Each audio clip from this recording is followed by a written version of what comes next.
into the cell block anywhere from 10, 15, maybe 20, even 30 minutes later. Now, if there's no DNR on file, they're going to have to go ahead and perform life-saving measures, which is what they always do. So, if all the commotion is heard in the cell block by these other inmates, they are assuming that the guy is still alive, although these inmates are not stupid. They already know the guy is probably dead because they understand the DOC personnel better than anybody. So the guy is basically, the dead inmate is in rigor mortis, for example, and paramedics are going to take him out of there as if he was alive and breathing.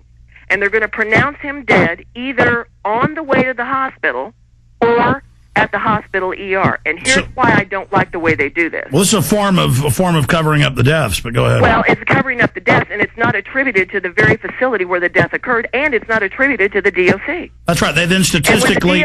And then when they have to do cause and manner of death, it's always going to be, in cases like this, natural causes. Okay, we got a break. All right. And so when we come back, we're going to continue getting into this, but I would just add, really more than 15,000 U.S. troops have died in Iraq, but now they changed the rules 7 years ago, before the war, to where if you're flown out of the country to Ramstein in Germany or to England or the U.S., and then you die a day later, an hour later, a month later, from a hand grenade or a gunshot wound or whatever, or a mortar, they don't count that as a death in the combat zone as a combat-related death. They say, oh, really? Only 5,000 have died.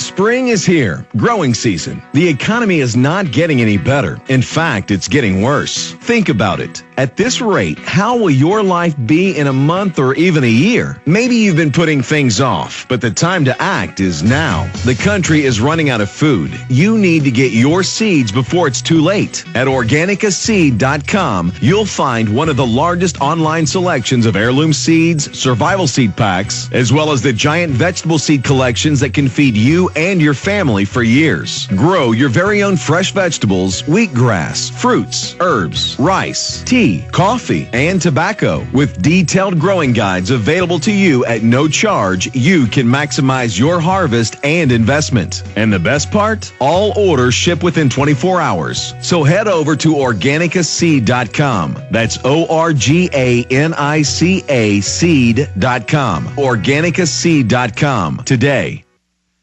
In the New World Order's war against humanity, Barack Obama is the tip of the spear. We've got to give them a stake in creating the kind of world order that I think all of us would like to see.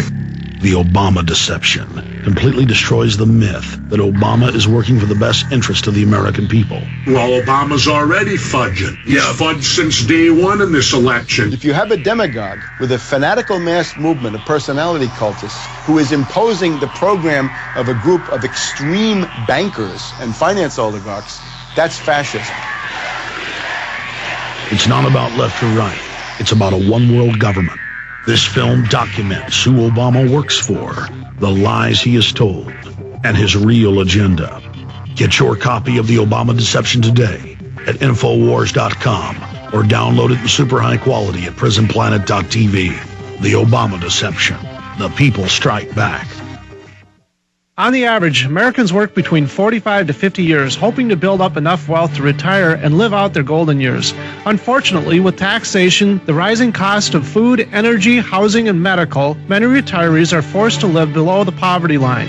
Is this a flaw of free enterprise, or is our monetary unit we call the Federal Reserve Note forcing us into perpetual debt, ensuring inflation and higher taxes? These questions and more can be answered by reading G. Edward Griffin's book, The Creature from Jekyll Island.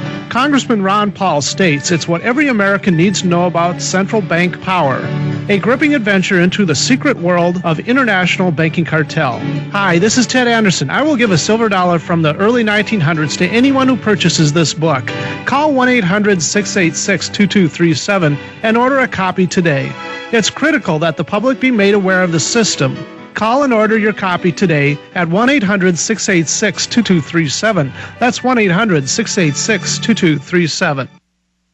This year, millions of people will lose electricity. Ice storms, earthquakes, flooding, or hurricanes could leave you without power for days. Anyone that's ever been in a blackout knows that the first thing you need is a flashlight.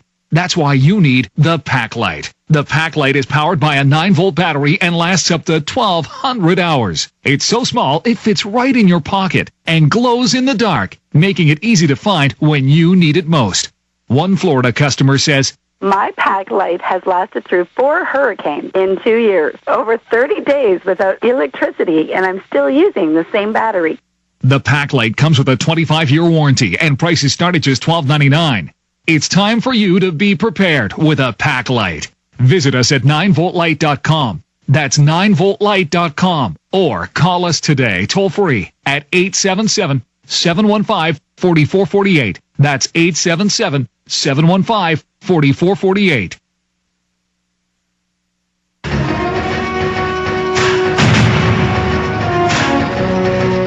Now, there's a million facets to this just from my own research. This is what Karen Russo, the Wrongful Death Injury Institute, does full-time. But we've gone, the prison population in 1980, from a couple 100,000 to 4 million, and it just keeps going up and up and up. More people in prison than any other country in the world, not just per capita, but period. And you take the Texas Youth Commission alone. Little kids, junior high, high school, public rape rooms all over the news. Unbelievable numbers, corruption, nothing can stop them, all the pedophiles that want to go be jail guards. I mean, to even try to get into this, it's just unbelievable. But it isn't, people say, oh, so what about those prisoners? They're in hot tubs watching cable. That's all lies. What does this say about the establishment and about the government? Take 2/3 of foster children plus 67% nationwide are on more than one psychotropic drug. And the state testified in Texas, is all over the country. They said, well, they have bad gene pools with no science. We just drug them because of this. Going back to Karen Russo. Karen, I want to get into the soy issue, the diets. There's so many, but just continue with whatever you think is most important. And I'll hit on the diet. And I want to zero in on a couple of stats just so people can kind of get a handle on the numbers that we're talking about here. We are the only country in the world that incarcerates this many human beings. That is correct. There are 2.3 million folks locked up in a jail or a prison today. 5.1 million, in addition to that 2.3 million, are on probation and parole.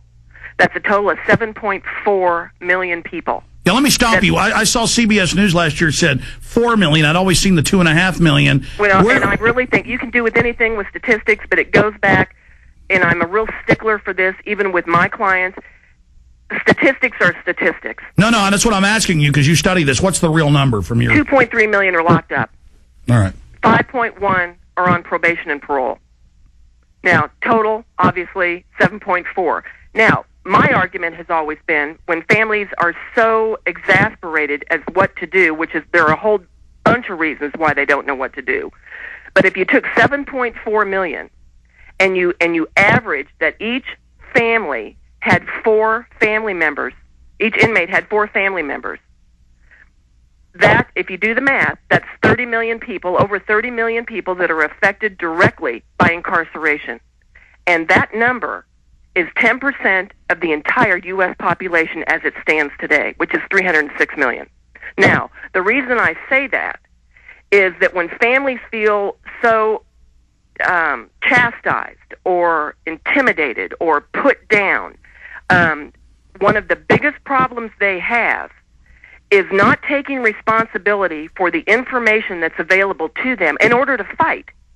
And if they pooled their resources together, and I don't necessarily mean finances, but if they all got together under one entity, which is what we've been trying to do for the last 15 years, and you became cohesive, kind of like the MAD organization was when they first started out. You had 2 women literally sitting across from each other in a kitchen at a kitchen table drinking coffee, and look what their efforts did.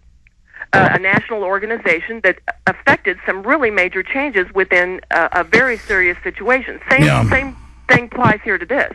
So that is one of the key issues. The numbers are there in order to affect some very major legislative changes in this country, and in effect, it would be the largest voting bloc in the history of the United States. Now, what the politicians in each state DOC don't want anybody to know is that fact. And that's one of the key reasons why these inmates are disenfranchised.